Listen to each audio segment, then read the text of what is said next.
Hi friends, welcome to MS Krish academy. నేను మీ ఈరోజు మనం 7th క్లాస్లో 20వ లెసన్ జానపదులు మతం అనే టాపిక్ని డిస్కస్ చేద్దాం.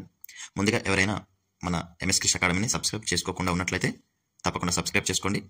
మీకు టెక్స్ట్ బుక్ బేస్డ్ ప్రామాణికమైన కంటెంట్ మన ఛానల్లో అందుబాటులో ఉంది. అన్ని క్లాసెస్ యొక్క కంటెంట్ మీకు అందుబాటులో ఉంది, వెళ్ళి చూడండి. ఇక లేట్ చేయకుండా టాపిక్లోకి వెళ్ళిపోదాం.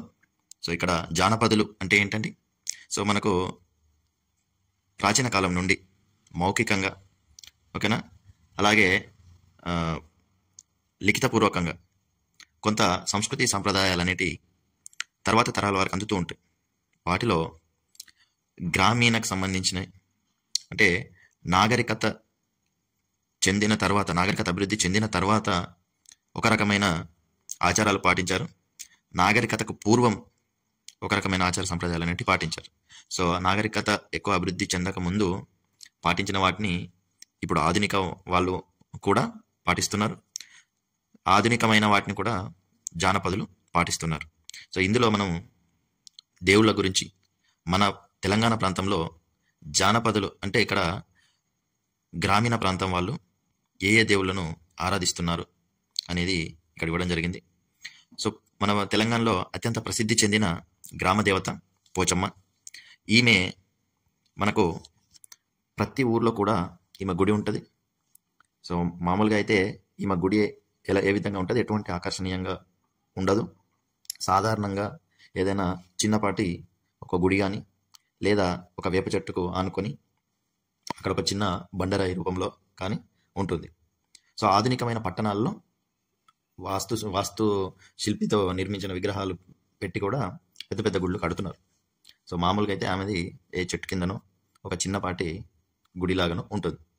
సో ఈమె మనకు ప్రతి ఒక్కరికి కూడా ప్రజలందరూ వారి పాప బాగలేదనో లేదా వారి ఆరోగ్యం బాగుండాలనో సో ఇట్లా బోనాలు పోసుకుంటా కూడా మొక్కుకుంటూ ఉంటారు. సో తల్లి మా పొలాల్ని కాపాడు, మంచి పంట నీవు అనుకుని ఇట్లా మొక్కుతూ ఉంటారు. కోళ్ళను గొర్రెలను కూడా సమర్పిస్తూ ఉంటారు, ఓకేనా. సో ఇది పోచమ్మ గురించి. ఇక మన తెలంగాణలో మరొక దేవత మైసమ్మ. ఈ మైసమ్మ పశు సంపదను కాపాడే దేవతగా చెప్తారు. పశు సంపదను కాపాడే దేవత మైసమ్మ. పశువుల పాకలో ఒక గూడుకు సున్నం వేసి దాన్ని కుంకుమ బొట్లు పెట్టి దాన్ని మైసమ్మ గూడు అని పిలుస్తారు. సో అలాగే చెరువు కట్టల మీద కూడా మైసమ్మకు ఒక బండరాయి రూపంలో ఆమెను కొలుస్తూ ఉంటారు. సో ఆమెను నీటి దేవతగా, చెరువు కట్ట మీద ఉంటే నీటి దేవత, మామూలుగా అయితే మనం కట్ట మైసమ్మ అని పిలుస్తాం కదా. సో అట్లా ఆమెకు మొక్కులు మొక్కితే చెరువు నిండుగా ఉంటుంది, మనకు పంటలు పుష్కలంగా పండుతాయి అనేది ప్రజల నమ్మకం. ఇక గంగమ్మ, ఈమె కూడా నీటి దేవతనే. సో మామూలుగా అయితే మత్స్యకారులు అలాగే పడవలు నడిపే వాళ్ళు సముద్రంలోకి కానీ లేదా నీటిలో ప్రయాణం చేసే ముందు గంగమ్మ తల్లికి కొబ్బరికాయ కొట్టడం, ఇట్లా మొక్కడం అది వాళ్ళ యొక్క ఆచారంగా ఉంటుంది. సో పేదలను అనాథలను కాపాడే దేవతగా గంగమ్మను కొలుస్తారు. పేదలను అనాథలను కాపాడే దేవతగా మొక్కుతారు. ఇక మన తెలంగాణలో మరొక ప్రసిద్ధి చెందిన గ్రామదేవత ఎల్లమ్మ. ఎల్లమ్మకు చాలా పేర్లు ఉన్నాయి.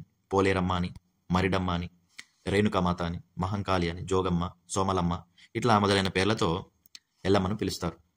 ఈమె అంటు రోగాల నుండి కాపాడుతుంది అని, వ్యాధుల నుండి, దుష్టశక్తుల నుంచి కాపాడమని ప్రజలు ఎల్లమ్మకు మొక్కుకుంటారు. ఇక మరొక ప్రసిద్ధి చెందిన దేవుడు పోతరాజు. ఈయన వ్యవసాయ భూములను, పంటలను దొంగల నుండి, తెగుళ్ళ నుండి, అంటే రోగాల నుండి, పంటలకు వచ్చే రోగాల నుండి, జంతువుల నుంచి కాపాడుతాడు అని ప్రజలు, తెలంగాణ రైతులు నమ్ముతారు. పంట పొలంలో ఒక మూలన వ్యవసాయదారులు సున్నం వేసి ఒక బండరాయికి మొక్కుతూ ఉంటారు పోతరాజుగా భావించి. పంట కోతల సమయంలో ప్రజలందరూ కూడా పోతరాజుకు పూజలు చేస్తారు. పెద్దమ్మ వంటి దేవతలు ఇతనికి సోదరీమణులుగా భావిస్తారు. అలాగే బీరప్ప కాటమరాజు గురించి ఇక్కడ ఇవ్వడం జరిగింది. బీరప్ప అనే అతను ఒక పేద గొర్రెల కాపరి. ఈయన కామరతిని పెళ్లి చేసుకోవడానికి ఏ విధంగా పోరాడాడు అనేది బీరప్ప కథ. అలాగే పశు పాలకులు పచ్చిక బయళ్ళలో పశువులను మేపుకునే హక్కుల గురించి, పచ్చిక బయళ్ళలో పశువులను వాళ్ళని మేపుకొని ఇవ్వకుండా కొంత ఆజ్ఞలు ఇస్తే నెల్లూరు రాజును ఎదిరించి కాటమరాజు నెల్లూరు రాజుతో పోరాటం చేస్తాడు, యుద్ధం చేస్తాడు పశువుల కాపర్ల కోసం. సో ఈయనను కూడా, ఈ బీరప్ప కాటమరాజులను కూడా కొలుస్తుంటారు. సో జానపద పండుగల్లో జంతు బలి అనేది సర్వసాధారణమైన ఆచారం. కానీ తెలంగాణ ప్రభుత్వం మతపరమైన కార్యక్రమాల్లో జంతు బలులను, పక్షులను బలి ఇవ్వడం నిషేధించింది. కానీ ఇది 100% ఫాలో అవ్వడం జరగడం లేదు, కానీ ప్రభుత్వం నిషేధించింది. ఇక సమాజంలో జానపద దేవతలు ఎవరు మరి వీళ్ళందరూ అంటే, వీరిలో ఎక్కువ మంది స్థానిక వీరులు. నిజానికైతే వీళ్ళందరూ దేవతలు కాదు, స్థానిక వీరులు. ఓకేనా. ఆయా ప్రాంతాల్లో ప్రజల కోసం ఎవరైతే పోరాటం చేసిలో, ప్రజల బాగు కోసం శ్రమించడంలో వాళ్ళను దేవతలుగా, వాళ్ళకు ప్రత్యేకమైన శక్తులు ఉన్నాయని చెప్పేసి ప్రజలు భావించి వాళ్ళను పూజించడం మొదలుపెట్టిరు. సో ఇటువంటి వాళ్ళే మనకు మేడారం, సమ్మక్క సారలమ్మలు. సో వీరి కథ మనందరికీ తెలుసు కదా. సమ్మక్క సారక్క జాతర మేడారంలో జరుగుతుంది. ఇది ప్రతి 2 సంవత్సరాలకు ఒకసారి జరుగుతుంది. సో ఇది ప్రస్తుతం ఇక్కడ జయశంకర్ జిల్లా ఇవ్వడం జరిగింది, కానీ ప్రస్తుతం కొత్త జిల్లాలో కొత్తగా 2 ములుగు, నారాయణపేట అని ఏర్పడినాయి కదా. సో ఇది ములుగు జిల్లాలోకి వెళ్ళిపోయింది. సో సమ్మక్క సారక్క జాతర ములుగు జిల్లాలో తాడ్వాయి మండలంలో జరుగుతుంది. తెలంగాణ, ఏపీ, మహారాష్ట్ర, మధ్యప్రదేశ్, ఒడిశా, ఛత్తీస్గఢ్, జార్ఖండ్ ఇట్లా చాలా రాష్ట్రాల నుండి గిరిజనులందరూ ఇక్కడికి ఈ జాతరలో పాల్గొంటారు. గిరిజనేతరులు కూడా చాలా మంది ఈ జాతరలో పాల్గొంటారు. దాదాపు 1 కోటి మంది పాల్గొనే జాతర ఇది. అతిపెద్ద జాతర, ఆసియా ఖండంలోనే అతిపెద్ద జాతర సమ్మక్క సారక్క జాతర. సో వీరి యొక్క కథ ఏంటి అంటే ఒకసారి చూద్దాం. కాకతీయ రుద్రదేవుడు మొదటి ప్రతాపరుద్రుడు అని కూడా అంటారు ఆయనను. కాకతీయ రుద్రదేవుడు మొదటి ప్రతాపరుద్రుడు. సో ఆయన కాలంలో మేడరాజు అనే అతను జగిత్యాల కేంద్రంగా పొలవాస రాజ్యాన్ని పరిపాలిస్తూ ఉండేవాడు. సో పొలవాస అనే ఒక రాజ్యము జగిత్యాల కేంద్రంగా ఈ మేడరాజు పరిపాలిస్తుండేవాడు. సో ఆయన యొక్క కూతురు పేరే సమ్మక్క. సో మేడరాజు కూతురు పేరు సమ్మక్క. ఈయన పొలవాస రాజ్యాన్ని పరిపాలించేవాడు. అతను పగిడిద్ద రాజు అనే మేడారాన్ని పాలించే రాజుకి సమ్మక్కనిచ్చి పెళ్లి చేశాడు. సో సమ్మక్కను మేడారం అనే ప్రాంతాన్ని పరిపాలిస్తున్న పగిడిద్ద రాజుతోటి పెళ్లి చేశాడు. వీళ్ళకి, ఈ పగిడిద్ద రాజుకి అలాగే సమ్మక్కకు సారలమ్మ, నాగులమ్మ, జంపన్న అనే 3 సంతానంగా జన్మించారు. రుద్రదేవుడు ఎప్పుడైతే తన రాజ్య విస్తరణలో భాగంగా మేడారంపై దండయాత్ర చేసిండో అప్పుడు పగిడిద్దరాజు అలాగే వారి కుటుంబ సభ్యులందరూ కూడా రుద్రదేవునికి వ్యతిరేకంగా వాళ్ళ యొక్క తెగ కోసం స్త్రీ పురుషులందరూ కూడా భయంకరమైన యుద్ధంలో పాల్గొన్నారు. వారందరూ కూడా యుద్ధంలో చనిపోయారు. ప్రజల కోసం, వారి యొక్క తెగ యొక్క రాజ్యాన్ని కాపాడడం కోసం వాళ్ళు యుద్ధంలో చనిపోయారు. కాకతీయ సైన్యాలను సంపెంగ వాగు దాటకుండా చివరి శ్వాస వరకు పోరాడిన జంపన్న వీరమరణం పొందాడు. సమ్మక్క కొడుకు జంపన్న వీరమరణం పొందాడు ఆ యుద్ధంలోనే. కాబట్టి ఆ సంపెంగ వాగుకు జంపన్న పేరు పైన జంపన్న వాగు అని పేరు రావడం జరిగింది. ఇక ఆ తర్వాత సమ్మక్క సారక్క, పగిడిద్దరాజు వీళ్ళందరూ కూడా పోరాటంలో చనిపోవడం జరిగింది. సో వారి యొక్క త్యాగాన్ని, సాహసాన్ని కొనియాడుతూ మేడారంలో ప్రతి 2 సంవత్సరాలకు ఒకసారి జాతర చేస్తున్నారు. ఇది 3 రోజులు జరుగుతుంది. సమ్మక్క సారక్కలకు రూపం లేదు. సో రూపం లేని దేవతలు వీళ్ళు వారిని అడవి నుండి తీసుకొచ్చి ఊరేగింపులో పెట్టెలో తీసుకొచ్చి అందంగా అలంకరించిన గద్దె పైన చెట్టు కింద ప్రతిష్ఠిస్తారు. ఆ సమయంలో దేవతలు తమను ఆవహించినట్లుగా భక్తులు అనుభూతి చెందుతారు. ప్రజలు బెల్లంను బంగారంగా దేవతలకు సమర్పిస్తారు. సో ఇక్కడ బెల్లాన్ని బంగారం అని పిలుస్తారు. సో ఇది సమ్మక్క సారక్క జాతర. మీకు ఇంకా క్లియర్గా తెలుగు టెక్స్ట్ బుక్లో ఇంకా క్లియర్గా సమ్మక్క యొక్క పోరాటం గురించి ఉంటుంది. ఇక మొహరం, దీన్నే పీరీల పండుగ అని కూడా అంటారు. మొహరం పండుగ అన్న పీరీల పండుగ అన్న కూడా ఒకటే. సో మొహరం అనేది ఎందుకు చేసుకుంటారంటే, ఇరాకులో కర్బలా యుద్ధం అనేది జరిగింది. సో ఈ కర్బలా యుద్ధంలో మహమ్మద్ ప్రవక్త, ఇస్లాం మతాన్ని స్థాపించిన మహమ్మద్ ప్రవక్త మనుమడు చనిపోయాడు అన్నట్టు. ఈ కర్బలా యుద్ధంలో మహమ్మద్ ప్రవక్త యొక్క మనుమడు చనిపోయాడు. సో అతని యొక్క జ్ఞాపకంగా ముస్లింలు మొహరం అనే పండుగను జరుపుకుంటారు.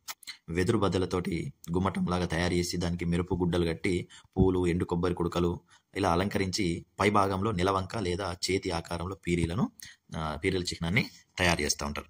సో అట్లా తయారు చేసి మన ఊరేగింపు అనేది చేస్తూ ఉంటారు. సో ఊరేగించి చివరికి ఒక చోటుకి అందరూ చేరుతారు. సో అక్కడ కర్బలా యుద్ధంలో ఎవరైతే చనిపోయాడో మహమ్మద్ ప్రవక్త యొక్క మనుమడు, అతని జ్ఞాపకార్థంగా పీరీల పండుగను చేస్తున్నారు. ఇక ముస్లిం వలీల సమాధులు ఉన్న చోట వారి వర్ధంతులను, అంటే చనిపోయిన రోజులను ఉరుసు ఉత్సవాలుగా కూడా జరుపుతూ ఉంటారు ముస్లింలు. అధిక సంఖ్యలో ప్రజలు దర్గాలను దర్శిస్తూ ఉంటారు. పూలను, చాదర్లను సమాధులపై వేసి అక్కడ పాడే కవ్వాలీలను వింటూ ఉంటారు. ఇక సూఫీ మత గురువుల సమాధులపైన దర్గాలను నిర్మిస్తూ ఉంటారు. సూఫీ మత గురువులకు అతీతమైన శక్తులు ఉన్నాయని, వాళ్ళు రోగాలను, ఇబ్బందులను తొలగిస్తారు అని ప్రజల యొక్క నమ్మకం. జహంగీర్ పీర్ దర్గా, అటువంటి దర్గానే ఒకటి జహంగీర్ పీర్ దర్గా. సో ఈ జహంగీర్ పీర్ దర్గా గురించి ఒక చిన్న విషయం ఉన్నది. ఏంటంటే రంగారెడ్డి జిల్లాలో కొత్తూరు మండలంలో ఈ జహంగీర్ పీర్ దర్గా ఉండేది. సో ఒకప్పుడు ఇది అటవీ ప్రాంతం. ఇక్కడ 15వ శతాబ్దంలో ఇరాక్ దేశానికి చెందిన సయ్యద్ గౌసుద్దీన్, సయ్యద్ బురానుద్దీన్ అనేవాళ్ళు దైవచింతన చేసి కొంతకాలం ఇక్కడ బ్రతికిందని వాళ్ళు చనిపోయిన తర్వాత వాళ్ళిద్దరి సమాధుల పైన ఇక్కడ భక్తులు ఒక చిన్న దర్గాను నిర్మించడం జరిగింది. సయ్యద్ గౌసుద్దీన్, సయ్యద్ బురానుద్దీన్ యొక్క సమాధుల పైన దర్గాను కట్టిరు. 17వ శతాబ్దంలో మొఘల్ చక్రవర్తి ఔరంగజేబు ఈ దర్గాను సందర్శించిండట. సో అప్పుడు ఆయనకు ఇక్కడ ఏదో మహత్యం ఉంది అని అనిపించింది. సో ఈ దర్గా చాలా పవర్ఫుల్ అనిపించి ఇక్కడ ఇబ్రహీం ఆలీ అనే అతన్ని ఒక పండితుణ్ణి ఖాజీగా నియమించాడు. సో ఈ యొక్క జహంగీర్ పీర్ దర్గాను చూసుకోమని ఒక అతన్ని నియమించాడు, ఖాజీగా నియమించాడు. ఈ ఖాజీనే జహంగీర్ పీర్ దర్గాను ఒక మంచి పర్యాటక ప్రాంతంగా తీర్చిదిద్దిండి అన్నట్టు. సో ఈ జహంగీర్ పీర్ దర్గా రంగారెడ్డి జిల్లాలో ఉన్నది. ఇబ్రహీం అలీ అనే అతను దీన్ని మంచిగా అభివృద్ధి చేశాడు. సో ఎవరు నియమించారు ఇబ్రహీం అలీని? ఔరంగజేబు గారు అతన్ని ఖాజీగా నియమించాడు. ప్రతిరోజు హైదరాబాద్ చుట్టుపక్కల వాళ్ళు, అలాగే వివిధ రాష్ట్రాల నుంచి కూడా అందరూ వస్తారు. గురువారం, ఆదివారం వివిధ రాష్ట్రాల నుండి ఎక్కువ మంది వస్తారు. ప్రతి ఏటా సంక్రాంతి పండుగ తర్వాత వచ్చే మొదటి గురువారం రోజు ఉర్సు ఉత్సవాలు చేస్తూ ఉంటారు. 3 రోజుల పాటు జరుగుతాయి. మొదటి రోజేమో గంధపు పూజ చేస్తారు.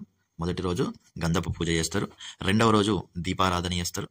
మూడో రోజు ఖవ్వాలి నిర్వహిస్తారు. సో ఈ విధంగా దేశ విదేశాల నుండి కూడా అందరూ హిందూ ముస్లింలు కూడా చాలా మంది దీంట్లో పాల్గొంటారు. మిఠాయిలు, చాదర్లు, పూలు సమర్పిస్తూ ఉంటారు దర్గాలు. ఇక బోనాల పండుగ తెలంగాణలో ఫేమస్.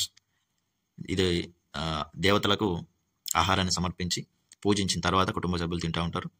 అందంగా అలంకరించిన కుండలకు స్త్రీలు వాటికి వేప మండలు, అలాగే బొట్లు, పువ్వులు కట్టడం ఇవన్నీ చేసిన తర్వాత తలలపైన పెట్టుకొని ఊరేగింపుగా వెళ్తూ ఉంటారు. సో దీనినే ఘటము అని అంటారు. ఏమంటారండి? ఘటం అని అంటారు.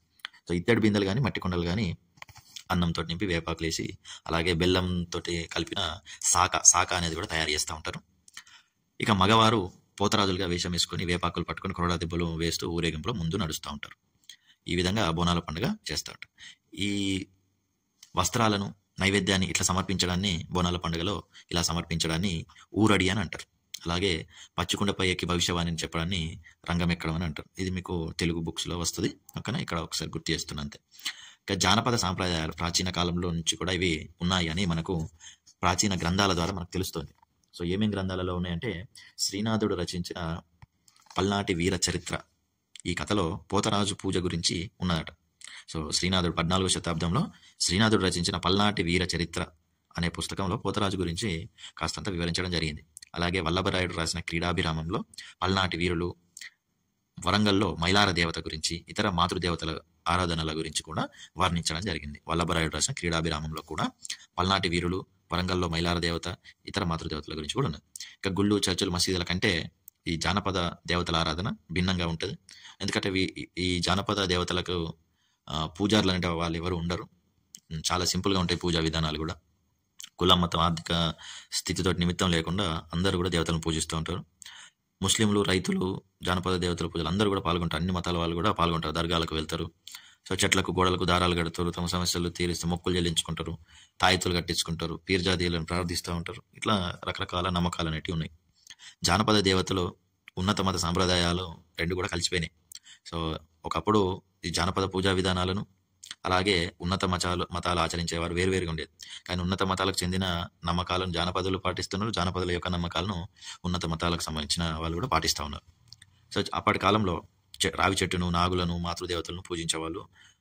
ఉన్నత పౌరాణిక మతంలోకి నాగులు, జంతువులు, చెట్లు, పక్షులు ఇవన్నీ కూడా వచ్చి చేరినాయి. మెల్లమెల్లగా బుద్ధుడు, శివుడు, విష్ణు, దుర్గ వంటి పూజలో గ్రామ దేవతలను కూడా పూజించడం స్టార్ట్ చేశారు. నాగులను, సింహాలను, నందిని, చెట్లను కూడా పూజించడం ప్రారంభించారు. ఈ విధంగా రెండు కూడా కలిసిపోయినాయి అన్నట్టు, జానపదులు, ఉన్నత మతాలకు సంబంధించిన దేవతలు. ఇస్లాంలో ఏ విధంగా అయిందంటే, ఉన్నత మత సాంప్రదాయం ప్రకారంగా ఇస్లాంలో దేవుడు ఒక్కడే, అల్లా అని నమ్ముకునేవాళ్ళు. అదే గ్రామీణ ప్రాంతాల్లో ముస్లింలు అంటే జానపదాల్లో ఉండేవాళ్ళు దర్గాలలో సూఫీ సన్యాసులను విశ్వసించడం, వాళ్ళను పూజించడం, వాళ్లకు ఆరాధిస్తే సమస్యలు తీరుతాయని నమ్మి దర్గాలను, ఉర్సు తీర్థయాత్రలు చేయడం, ఇట్లాంటి అన్నీ కూడా జానపద ముస్లింలు చేయడం జరిగింది. సో ఇట్లా మనకు ఉన్నత స్థాయి వేరే ఉంటే, జానపద వేరే ఉంటాయి. కానీ అవన్నీ కూడా కలిసిపోయినాయి ప్రస్తుతం. సో వాళ్ళు వీళ్ళే పాటిస్తున్నారు, వీళ్ళు వాళ్ళే పాటిస్తున్నారు. ఇక జానపద విఘ్నత, ఉన్నత మతం. సో వీటన్నిటి వల్ల మనకు అసలు ఏం తెలుస్తుంది, ప్రజలు ఎంత బాగా ఆలోచించారంటే, సామాన్య ప్రజల నుండి వచ్చిన కబీరు, వేమన ఇటువంటి వాళ్ళందరూ కూడా లోతైన ఆలోచనలు చేశారు. సో వీరు ఉన్నత మతాలు చెప్పిన తాత్విక ఆలోచనలు, అలాగే సామాన్య ప్రజల యొక్క ఆలోచనలు కూడా అన్నింటినీ కలిపి 300 సంవత్సరాల క్రితం వేమన రాసిన పద్యాలు ఇప్పటి సమాజానికి కూడా ఎంతో ఉపయోగకరంగా ఉన్నాయి. సో ఇక్కడ కొన్ని అటువంటి భావాలను ఇవ్వడం జరిగింది. స్వానుభవం లేకుండా పవిత్ర వాక్కులను వల్లెవేయడం వల్ల భయాలు తొలగవు. కేవలం అంటే నోటితో మాటలు చెప్పడం వల్ల ఏం జరగదు అనే ఉద్దేశం. 6 రుచులు వేరు వేరు కానీ రుచి ఒక్కటే, సత్యాన్ని తెలిపే సంప్రదాయాలు వేరు కానీ సత్యం ఒకటే అని చెప్పారు. ఓకేనా? సో దారులు వేరైనా దైవం ఒక్కటే అన్నట్టు. ఏ మతమైనా కూడా అందరూ ప్రార్థించేది అతని కోసమే. సో అతనే భగవాన్, అల్లా, యేసు, ఏదైనా కావచ్చు. ఇక బట్టతలలు, జడలు కట్టిన వెంట్రుకలు, బూడిద పూసుకోవడము, పదే పదే మననం చేయడం, మతపరమైన దుస్తులు ధరించడం వల్ల ఈ భక్తి అనేది పూర్తి కాదు. పవిత్రమైన హృదయం లేని వారు సన్యాసులు కారు అని అప్పటి ప్రజలకు బోధించేలు ఇటువంటి గొప్ప గొప్ప కవులు. సో ఇది జానపదులు మరియు మతం గురించి. ఇక్కడ ఈ మన జానపద దేవతల గురించి ఇంతకుముందు కూడా క్వశ్చన్స్ రావడం జరిగింది. సో వీళ్ళకు సంబంధించిన విషయాలను కొంచెం గుర్తుపెట్టుకోవాలి. ఓకేనా? సో తెలంగాణ అత్యంత ప్రసిద్ధి చెందిన గ్రామ దేవత పోచమ్మ, అలాగే వేప చెట్టు దగ్గర ఉంటుంది. ఇక మైసమ్మ నీటి దేవత, అలాగే పశు సంపద దేవత. గంగమ్మ నీటి దేవత, ఈమె మత్స్యకారులు పూజిస్తారు. పేదల నదులు కాపాడేది. ఎల్లమ్మకు చాలా పేర్లునే, పోలేరమ్మ, మరడమ్మ, రేణుక, మంకాళి, జోగమ్మ, సోమలమ్మ. సో అంటురోగాలు, దుష్టశక్తుల నుండి కాపాడుతుంది అని ఎల్లమ్మను నమ్ముతారు. ఓకేనా? అలాగే ఇక్కడ పొలిమేరల్లో, గ్రామ పొలిమేరల్లో ఉండే దేవత పేరు ఏంటంటే ఎల్లమ్మ అనేది గుర్తుపెట్టుకోండి. ఇక పోతరాజు గురించి, ఈయన పంట పొలాల్ని రక్షిస్తూ ఉంటాడని నమ్ముతారు. పంటల కోసే ముందు తనకు పూజ చేస్తారు. ఇక బీరప్ప కామరతిని ఏ విధంగా గెలుచుకున్నాడు అనే దాని గురించి, అలాగే కాటమరాజు నెల్లూరు రాజులతోటి పచ్చిక బయళ్ళను మేపుకునే పశువుల కాపర్ల కోసం కాటమరాజు పోరాటం చేసిండు. అలాగే సమ్మక్క సారలమ్మలో వారి యొక్క రాజ్యాన్ని కాపాడుకోవడానికి గిరిజన తెగ కోసం పోరాడి వారి యొక్క కుమారులు జంపన్న, సమ్మక్క యొక్క భర్త మన పగిడిద్దరాజు, వీళ్ళందరూ కూడా పోరాటం చేయడం జరిగింది. మొదటి ప్రతాప్ రుద్రుడితోటి, లేదా కాకతీయ రుద్రదేవుడు అని కూడా అంటారు ఆయన. సో వాళ్ళ సైన్యంతో యుద్ధం చేసి యుద్ధంలో ప్రాణాలు అర్పించడం జరిగింది. ఇక మొహరం అనేది కర్బలా యుద్ధంలో మహమ్మద్ ప్రవక్త యొక్క మనవడు చనిపోయినందుకు మొహరం అనేది జరుపుతారు. ఉరుసు ఉత్సవాలు అనేటి ఇక్కడ ఎవరైనా ముస్లిం వలీలు చనిపోతే వాళ్ళ సమాధుల మీద వాళ్ళ గుర్తు దర్గాలు కడతారు. సో అక్కడ ఈ ఉరుసు ఉత్సవాలు అనేవి చేస్తూ ఉంటారు. అలాగే సూఫీ మతాన్ని ప్రచారం చేసిన గురువులు, వీళ్ళ పట్ల ముస్లింలు, రైతులలో, పేద ముస్లింలలో, గ్రామీణ ముస్లింలో చాలా ఆరాధన భావం ఉంటుంది. కాబట్టి వాళ్ళను వీళ్ళు కొంచెం అతీంద్రియ శక్తులు ఉన్న వాళ్ళుగా నమ్మి వాళ్ళ సమాధులపైన దర్గాలు నిర్మించి వాళ్ళకు ఈ ఉరుసు ఉత్సవాలు అనేవి చేస్తారు. ఇక్కడ ఒక ఫేమస్ దర్గా ఉన్నది, జంగీర్ పీర్ దర్గా. ఇది రంగారెడ్డి జిల్లాలో ఉన్నది. ఇక్కడ ఔరంగజేబు ఇబ్రహీం అనే అతన్ని కాజీగా నియమిస్తే అతను దీన్ని బాగా అభివృద్ధి చేసిండు. ఇక బోనాల పండుగ, తెలంగాణ రాష్ట్రంలో బోనాల పండుగ చాలా ప్రసిద్ధి చెందింది. ఇక స్త్రీలందరూ కుండలను అలంకరించుకొని పెట్టుకొని వెళ్తూ ఉంటారు. దీన్ని ఘటం అని అంటారు. ఇక పోతరాజులు ముందు నడుస్తూ ఉంటారు, కొరడా పట్టుకొని, వేపాకులు పట్టుకొని. జానపద సాంప్రదాయాల్లో పల్నాటి వీర చరిత్ర రాసిన శ్రీనాథుడు పోతరాజు గురించి చెప్పిండు. అక్కడ క్రీడాభిరామాన్ని రాసిన వల్లభరాయుడు కూడా పల్నాటి వీరుల గురించి, వరంగల్ మైలార్ దేవత గురించి దాంట్లో తెలపడం జరిగింది. సో ఇది 2500 సంవత్సరాల క్రితమే నాగులను, చెట్లను, యక్షులను పూజించేవారు అనేది మనకు కొన్ని ఆధారాల వల్ల తెలుస్తూ ఉన్నది. సో ఉన్నత సాంప్రదాయాల జానపద దేవతలు పూజించే వాళ్ళు ఉన్నత మత సాంప్రదాయాల దేవుళ్ళను కూడా పూజిస్తున్నారు. సో ఇది జానపదలు అలాగే ఉన్నత మత సంప్రదాయాల కలయికగా ఇప్పుడు మారిపోయింది. జానపద విజ్ఞత, ఉన్నత మతం, వీళ్ళందరూ కూడా తాత్విక ఆలోచనలు చేసి ప్రజల ఆలోచన విధానాలను, సామాన్యులను మరియు ఉన్నత మతాల యొక్క ఆలోచనలు వాటన్నింటిని కలిపి కొంతమంది కవులు, సామాన్యులైన కబీరు, యోగి వేమన లాంటి వాళ్ళు, అలాగే అనేక మంది సూఫీ సన్యాసులు కూడా ప్రజలకు మంచిని బోధించారు. సో ఏ దేవుడైనా ఏ మతమైనా కూడా అందరూ ఒకటే అనేది వారి యొక్క సారాంశం. ఇక నెక్స్ట్ దైవ సంబంధమైన భక్తి మార్గాలు. సో భక్తి మార్గాల్లో చాలా రకాలున్నాయి, మనం ఇంతకుముందు చెప్పుకున్నట్టే. సో అందులో మార్గాలు వేరైనా దేవుడు ఒక్కడే. సో దీంట్లో అత్యంత ప్రభావవంతమైన భారతీయ తత్వవేత్తల్లో ఒకరు శంకరాచార్యుడు. సో ఈయన 8వ శతాబ్దంలో కేరళలో జన్మించిన అద్వైత సిద్ధాంతాన్ని బోధించాడు. పరమాత్మ ఒక్కటే, జీవాత్మ ఒక్కటే. ఓకేనా? జీవాత్మ పరమాత్మ ఒకటే, అదే పరమసత్యం అని బోధించండి. ఇది అద్వైత మతం. ఇక ఆయన దేవుణ్ణి చేరుకోవాలంటే, బ్రహ్మ యొక్క నిజస్వరూపాన్ని తెలుసుకోవాలంటే జ్ఞాన మార్గం అనుసరించడమే మార్గము అని చెప్పాడు. జ్ఞాన మార్గమే ఉత్తమం అని చెప్పాడు. సో బ్రహ్మం అనేది ఒకటి ఉంటుంది. సో ఆయనే దేవుడు. ఇక 11వ శతాబ్దంలో దక్షిణ భారతదేశంలో పుట్టి ఉత్తర భారతదేశంలో భక్తి ఉద్యమానికి కారణమైన వాడు రామానుజాచార్యుడు. సో ఆయన మీద ఆల్వార్ల ప్రభావం ఉండేది. అందువల్ల విష్ణువు అత్యంత ఉన్నతమైన దేవుడిగా రామానుజాచార్యులు నమ్మడం జరిగింది. ఈయన 11వ శతాబ్దంలో పుట్టాడు. సో ఈయన ప్రతిపాదించిన మతాన్ని, రామానుజాచార్యులు ప్రతిపాదించింది విశిష్ట అద్వైతం. జీవాత్మ పరమాత్మలో కలిసినా కూడా దానికి ఒక ప్రత్యేకత ఉంటుంది, ఒక విశిష్టత ఉంటుంది అని చెప్పేదే విశిష్ట అద్వైతం. సో ఈయన ఉత్తర భారతదేశంలో భక్తి ఉద్యమానికి కారకుడైండు. సో రామానుజ సిద్ధాంతం ఉత్తర భారతదేశంలో భక్తి ఉద్యమానికి బాగా హెల్ప్ అయింది. ఇక బసవన్న వీరశైవ మతాన్ని స్థాపించడం జరిగింది. ఈ బసవన్న కర్ణాటకకు చెందినవాడు. సో ఈయనతో పాటు అల్లమ ప్రభు, అక్క మహాదేవి, వీళ్ళు కూడా ఈ భక్తి ఉద్యమంలో వీరశైవం అనే మతాన్ని ప్రచారం చేసిళ్ళు. సో కులము, స్త్రీల పట్ల ప్రవర్తన, మానవులందరి సమానత్వ భావనల గురించి వీళ్ళు బలంగా ప్రాతినిధ్యం చేయడం జరిగింది. ఇక్కడ బసవన్న చెప్పిన వచనాలు కొన్ని ఉన్నాయి. ధనవంతులు శివుని గుడి కడతారు, పేదవాడిని నేనేం చేస్తాను, నా కాళ్ళే స్తంభాలు, నా దేహమే దేవాలయం, శిరస్సే బంగారు శిఖరం, ఓ నదీ సంగమ దేవ, కూలిపోతాయి ఆలయాలు, నిలిచి ఉంటాయి జంగమాలు అని పేదవాళ్ళైన వాళ్లకు వారి యొక్క ఆలోచనలు ఏ విధంగా ఉంటాయనేది ప్రతిబింబించేలా బసవన్న చేయడం జరిగింది. మహారాష్ట్ర భక్త సాధువులు. ఇక్కడ మహారాష్ట్ర కవులలో జ్ఞానేశ్వరు, నామదేవు, ఏకనాథు, తుకారాం, సక్కుబాయి లాంటి భక్తురాళ్ళు, ఇలా చాలామంది భక్తులు ఉండేవాళ్ళు. 13వ శతాబ్దం నుండి 17వ శతాబ్దం మధ్యలో చాలామంది మహారాష్ట్ర భక్త కవులు వర్ధిల్లారు. సో ఇక్కడ చోకామేలుడు అనే మహార్ కులస్థుడు అంటరాని వాళ్ళలో ఒక గొప్ప కవి. సో అంటరాని వాళ్ళు అనే వాళ్ళని ఏదైతే చిన్నచూపు చూసిర్లో అటువంటి వాళ్ళను మేల్కొల్పడానికి చోకామేలుడు అనేకమైన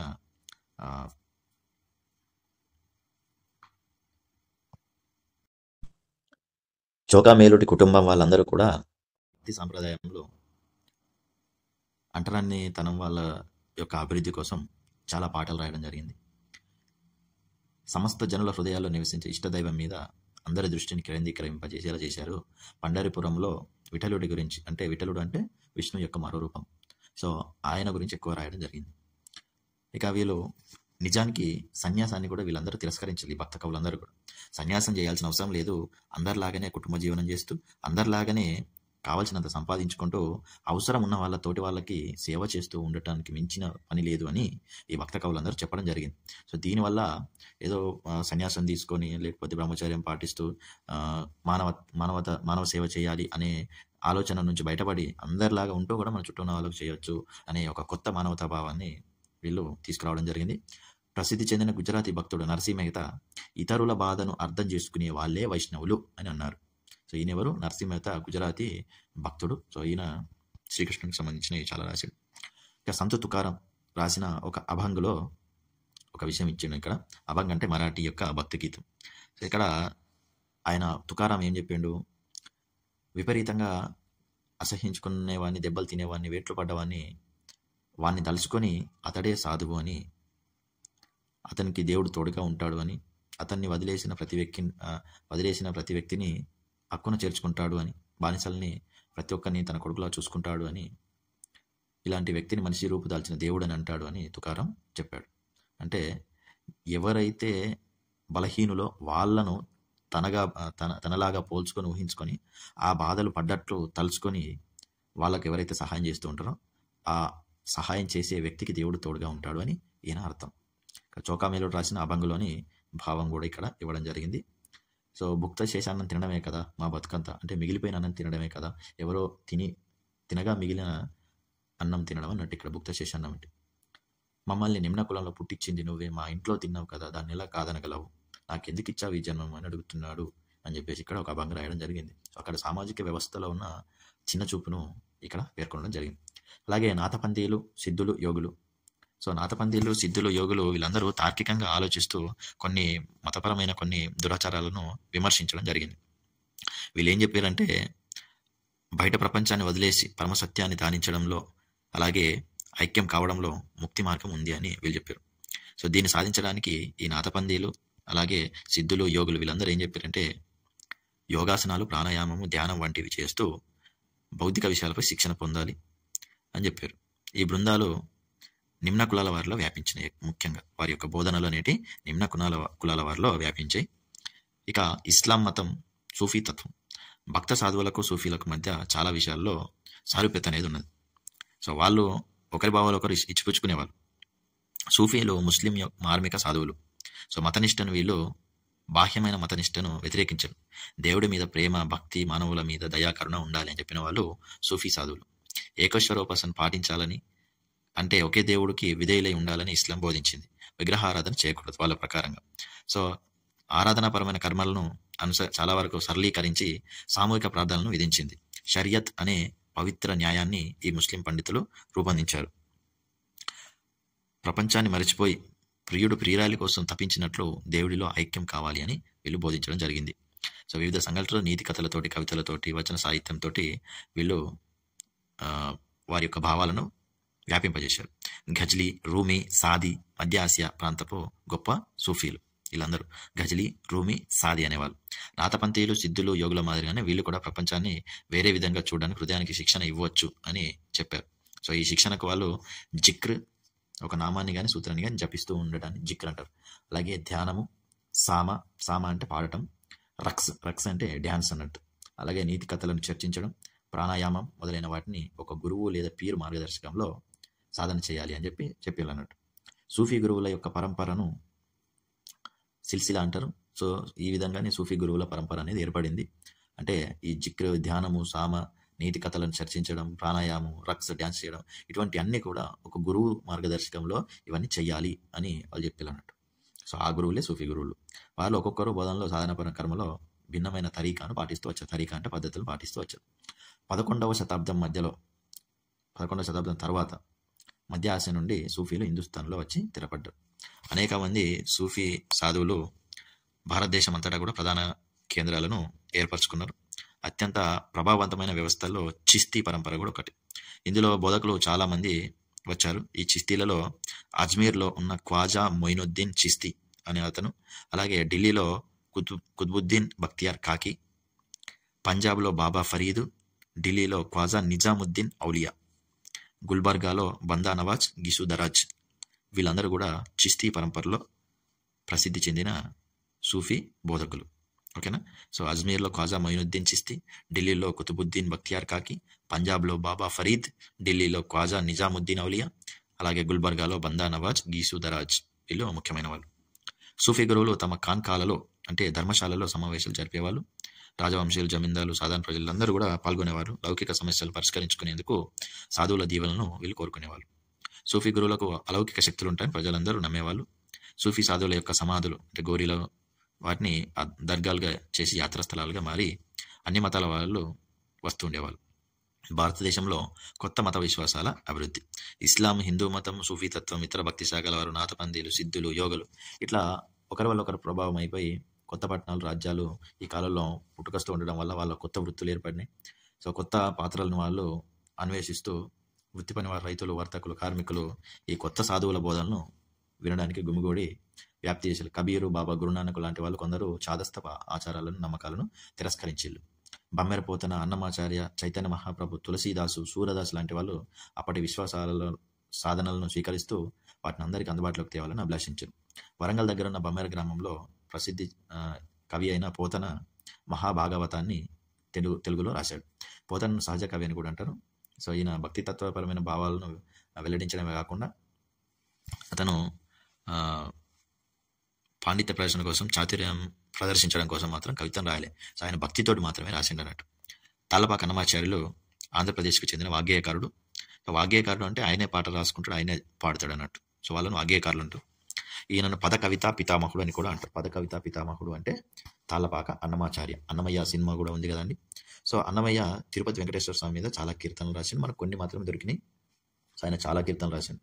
సో ఆయన కీర్తనలు చాలా ఆశువుగా గ్రాంధిక భాషలో కాకుండా వాడక భాషలో తెలుగు నుడికారాలతో రాయడం జరిగింది. సో ఆశువుగా అంటే అప్పటికప్పుడే ఆయన పాడుతూ ఉండేవాడు అన్నట్టు. సో వెంకటేశ్వర స్వామిపై 32,000 కీర్తనలు రాశాడని అన్నమాచార్య చరిత్ర ద్వారా తెలుస్తుంది. సో ఇందులో ధర్మం, నిజాయితీ, నైతికత గురించి చాలా విషయాలు ఆయన రాయడం జరిగింది. సాంఘిక దురాచారాలను వ్యతిరేకించాడు ఆయన. బ్రహ్మం ఒక్కటే, పరబ్రహ్మం ఒక్కటే అని ఆయన కీర్తనలో రాయడం జరిగింది. సో ఇక్కడ తందనాన హే తందనాన బ్రహ్మం ఒకటే నాకు చిన్న పాటలోని కొన్ని లిరిక్స్ ఇవ్వడం జరిగింది. చైతన్య మహాప్రభు ఈయన తూర్పు భారతదేశానికి చెందిన వ్యక్తి, అంటే బెంగాల్ ప్రాంతానికి చెందిన వ్యక్తి, వైష్ణవ సాధువు. సామూహికంగా భజనలు చేయడం, భక్తితో నాట్యం చేయడాన్ని ఇతను వ్యాపింపజేసిండు. హరే కృష్ణ మంత్రాన్ని బాగా ప్రాచుర్యంలోకి తీసుకొచ్చాడు. ఈయన కృష్ణుణ్ణి పూజించేవాడు చైతన్య మహాప్రభు. కంచర్ల గోపన్న 17వ శతాబ్దానికి చెందిన ఈయన భక్త రామదాసుగా ప్రసిద్ధి చెందాడు. శ్రీరాముని భక్తుడైన. కర్ణాటక సంగీతంలో ఈయన కూడా అనేక కీర్తనలకు స్వరకల్పన చేసిండు. తెలుగు భాషలో ప్రముఖ వాగ్గేయకారుడు. భద్రాచలంలో శిథిలమై ఉన్న శ్రీరాముని దేవాలయం పునరుద్ధరించాడు. ఈయన తెలుగు భాషలో స్వయంగా రచించి గానం చేసిండు.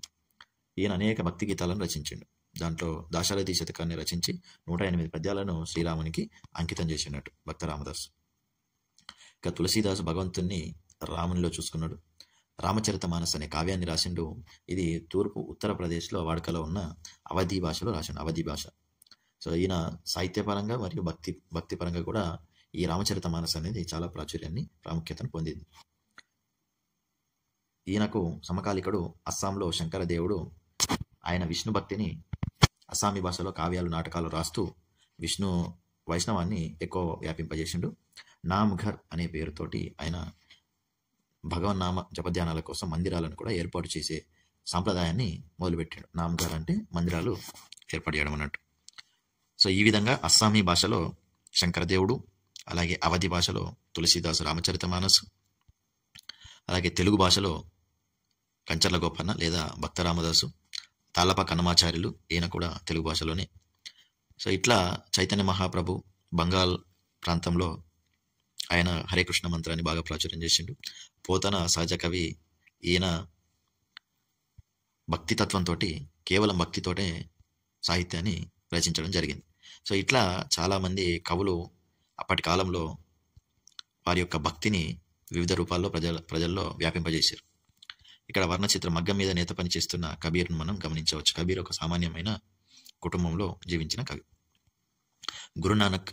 సో కబీర్ కంటే గురునానక్ గురించి మనకు ఎక్కువ తెలుసు. ఈయన తలండిలో పర్యటించి కర్తార్పూర్లో ఒక కేంద్రాన్ని స్థాపించారు. సో తలండి అనేది ప్రస్తుతం పాకిస్తాన్లో ఉన్న నన్కానా సాహిబ్. సో అక్కడ పుట్టి ఆయన కర్తార్పూర్లో ఒక కేంద్రాన్ని ఏర్పాటు చేసుకున్నాడు.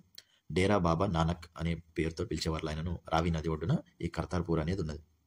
సో స్త్రీ పురుష సమానత్వం, అలాగే మత కుల ప్రసక్తి లేకుండా అందరూ కూడా ఒకే వంటశాలలో భోజనం చేసేవాళ్ళు. సో వంటశాలను లంగర్ అంటారు. ఆ విధంగా గురునానక్ ఏర్పరిచిన పవిత్రమైన స్థలానికి ధర్మశాల అనే పేరు వచ్చింది. గురునానక్ యొక్క శిష్యులు 16వ శతాబ్దంలో ఆయన వారసుల కాలంలో పెరుగుతూ వచ్చింది. వాళ్ళలో అన్ని కులాల వాళ్ళు ఉండేవాళ్ళు. వర్తకులు, వ్యవసాయదారులు, వృత్తి పని వాళ్ళు ఎక్కువ మంది ఉండేవాళ్ళు. సో దీనికి కారణం గురునానక్ గృహస్థులై ఉండాలని, తన శిష్యులు గృహస్థులై ఉండాలని, వస్తు ఉత్పత్తి చేసే ఏదో ఉపయోగకరమైన వృత్తులు చేయాలి అని చెప్పేవాడు. సో ఉమ్మడి నిధికి ఆ అనుయాయుల నుంచి, శిష్యుల నుంచి విరాళాలు ఇవ్వాలని చెప్పేవాడు. ఈ విధంగా ఉద్యమం మీద మొదటి నుంచి గురునానక్ అభిప్రాయాల ప్రభావం విస్తృతంగా ఉండేది. ఏకేశ్వరోపాసనను ఆయన చెప్పిండు, ఒకే దేవుణ్ణి పూజించాలి అని. మోక్షం పొందడానికి ఎటువంటి భేదాలు లేవు అని, మోక్షానికి దృఢమైన నిబద్ధత మాత్రమే కీలకం అని చెప్పిండు. సో ఈయన బోధనల్లో 3 మాటలు ప్రముఖంగా వినిపించేవి. ఒకటి నామ్, రెండవది దాన్, మూడవది ఇస్నాన్. నామ్, దాన్, ఇస్నాన్. సో ఈ 3 మాటలు అనేటివి చాలా ప్రసిద్ధి చెందినవి. సో ఇక్కడ నామ్ అంటే సరైన ఆరాధన. సో మనం ఆ పేరును తలుచుకోవడం, దేవుడి పేరును తలుచుకోవడం, ఆరాధించడం అన్నట్టు. ఇక దాన్ అంటే ఇతరుల సంక్షేమం, దానం చేయడము, సహాయం చేయడం, ఇతరులకు సహాయం చేయడం. ఇక ఇస్నాన్ అంటే మంచి నడవడిక అని అర్థం. ఇస్నాన్ అంటే మంచి నడవడిక. సో మంచి నడవడిక అంటే ప్రవర్తన అన్నట్టు. సో ఈ విధంగా ఆయన 3 బోధన చేశాడు. సో నామ్ జపన అంటే పేరును తలుచుకో, కీర్త కర్ణ, సో పాడు, కీర్తనలో పాడు, అలాగే వంద చక్న అనే మాటల్ని వారి యొక్క శిష్యులు గుర్తుంచుకుంటారు. సో ఈ విధంగా సరైన విశ్వాసము, ఆరాధన, నిజాయితీతో కూడిన జీవితము, ఇతరులకు సహాయం చేయడం, ఇవి గురునానక్ బోధించిన ముఖ్యమైన సూత్రాలు. సో గురునానక్ చరిత్ర కబీరు, రవిదాసు, దాదు వంటి మధ్య మత గురువుల అనుయాయుల చరిత్రకు మధ్య కొంతవరకు తేడా ఉంది. ఓకేనా. సో వీళ్ళు ఒక గురునానక్ ఒక గురువులాగా, అంటే ఒక కేంద్రాన్ని స్థాపించుకొని కొంతమంది శిష్యుల్ని ఏర్పాటు చేసుకొని ఆయన బోధనల్ని ప్రచారం చేసిండు. అదే కబీరు, రవిదాసు ఇట్లాంటి వాళ్ళు సామాన్యులుగానే జీవిస్తూ వాళ్ళు వారి యొక్క బోధనల్ని ప్రచారం చేసేళ్ళు అన్నట్టు.